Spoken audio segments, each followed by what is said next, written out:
Hey guys, welcome back to another episode of the World Cup previews. And now we will have Group H, starting with Poland. Yeah, Oh, and that's the Robert Lewandowski team. Poland.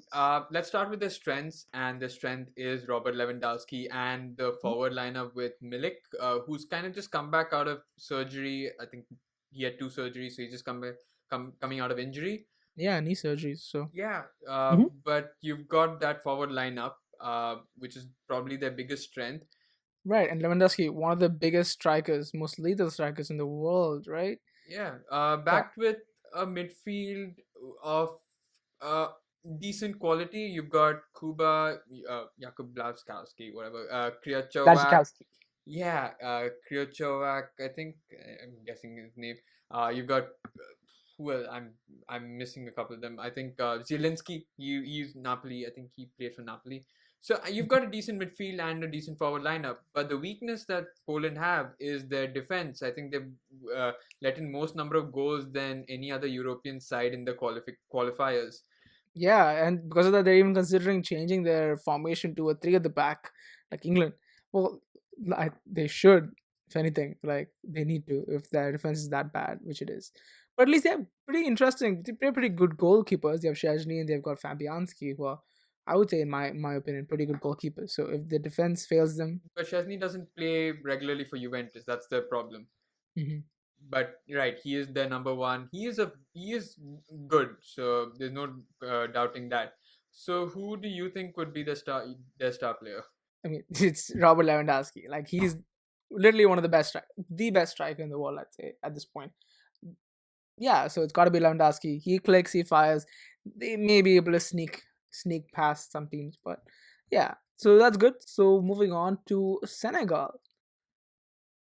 What do you think? What do you have to say about Senegal, Freddy? Well, Senegal, I can only relate to Sadio Mane, and yeah, yeah. Uh, Well, they've got a good team. I think their forward lineup, and their midfield uh, es- especially their midfield, sorry, mhm. is quite good. They've got Idris Gueye, who's a huge prospect, and they've got a really scary man in Chico Kouyaté, their West Ham guy. He when he Right. runs at you, it's like a freight train running right at you. You just want to move out of the way.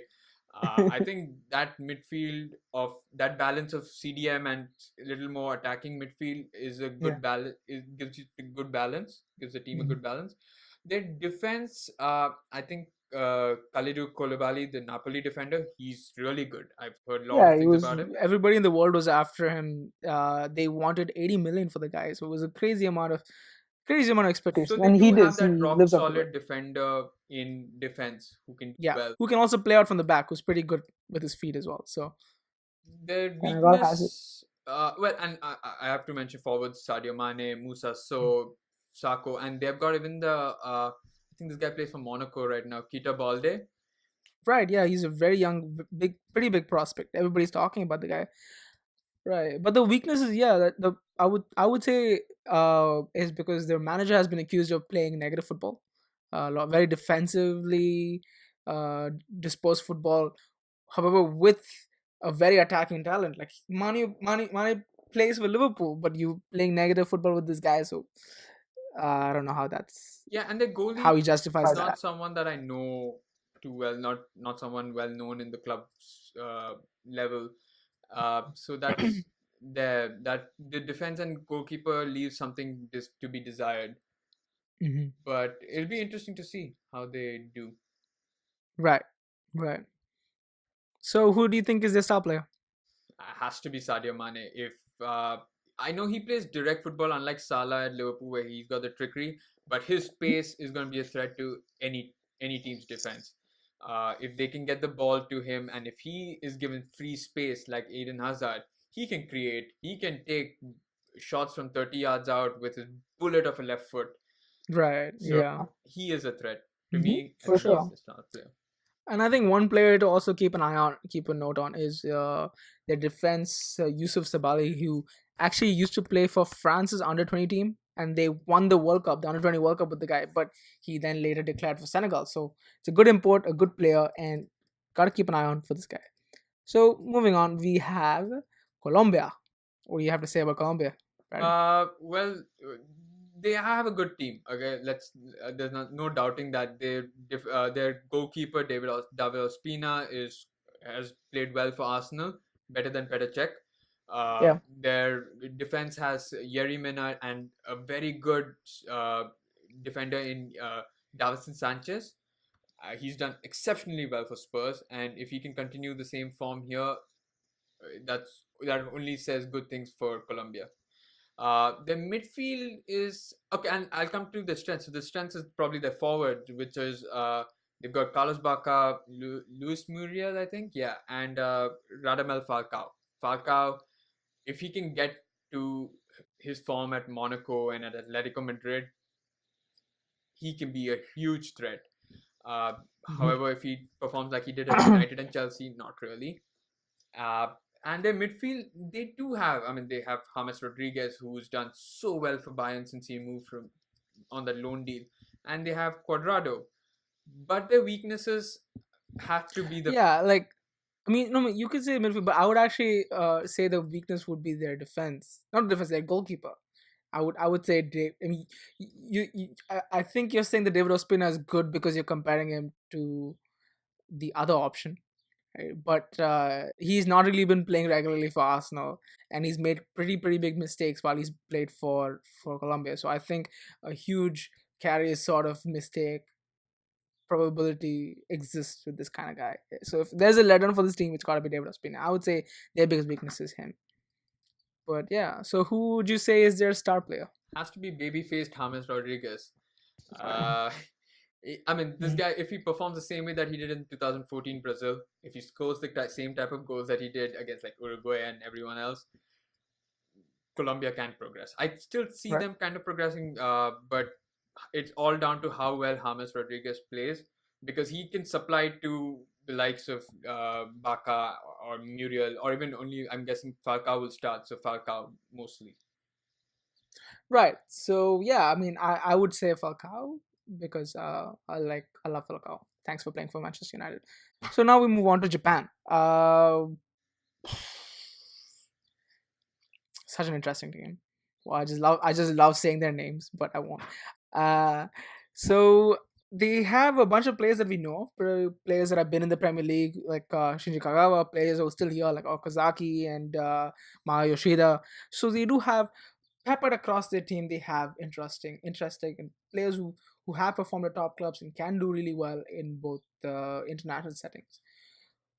But yeah, I would say their strength has got to be there's these few star players like Honda, Kagawa, and Okazaki. But when we want to talk about weaknesses, I'd say it's the weird formation that they're playing. They're playing a 3-4-2-1. That's odd, and it's not something that's used by. I mean, it's used in Japan, but it's not something that really works well in the international setting. But we'll see.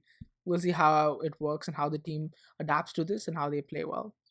Do you have any star player? Who would you say is their star player? Uh, I would have to say, well, I really like Shinji Kagawa, so I kind of have to go for Shinji Kagawa. Honda used to be a really good player Mhm. back in the day, and I could have gone for Honda, but I think Shinji Kagawa right now is primed to take control of the Japan team in midfield. I think he can Mm. control the midfield, be a midfield general like he was at Dortmund during the Klopp era. I'm not too sure right now. I used to follow it more with the Klopp era, but if he can produce that kind of football, then Japan can do well. I don't see them progressing, but they can at least do well. They can cause a few certain upsets in that group. Uh, Yeah, I mean, I would have to go with Shinji Okazaki, however, because I love his attitude and his run at the other team. Okazaki is such a you know energetic person. He's such an energetic player, and I love that he brings his team along with him when he does this. So Okazaki, and he has a spectacular goal in him too. So I would say the star player, my opinion, Okazaki. So who would you put in the top four for this group? How would you rate it? yeah, so if I were to say who's progressing, I would have to say Colombia would be number one. Uh-huh. Uh, I think just because they've had that experience of progressing in 2014, and they have players who can lift that entire team. I think James has that game-changing attitude. Falcao's decent, so I think Colombia would be number one. Number two, it's a tough thing. Lewandowski is also a game changer, but can he do it on a more consistent basis? For Bayern, he's shown that he's not necessarily a big match player. So I would kind of pip Senegal as a dark horse and pip them over Poland as number two. Okay, yeah. Four, I'm guessing Poland is number three and four is Japan. Yeah. Yeah, I would say the same thing. I completely agree. Colombia number one, Japan number four. Fights between Colombia and Poland Senegal. can be. Oh, sorry, Senegal and Poland, and uh, can be Poland can get dragged up by Lewandowski, but if not, Senegal is a much better all-rounded team, and I would actually confidently, I think I'd put them for second spot with the team that they have. Anyway, it was great having you guys. Thanks for joining in and listening to this podcast. Not podcast, but this episode. And we'll have lots more for you for this World Cup. Many things to cover, many things to go on. You'll have live reactions of games. You'll have previews for the next round. And you'll also have many controversies and videos and debates and stats that you will see. I'm sure there's a lot of drama yet to happen in this Russian World Cup, of course, led by Putin. So, thank you, and we'll catch you guys later. Yeah, Bye bye. thanks for tuning in. And you can follow us on Instagram. We hope that you also like this playlist. We hope you like this video. So Yes. we hope that you also comment, and definitely don't forget to subscribe. Yes. Yeah. Yeah, share and get in touch with us if you think we're wrong, which we're not. Get in touch with us and let us know why. Take care and So have a good yeah, one. bye bye.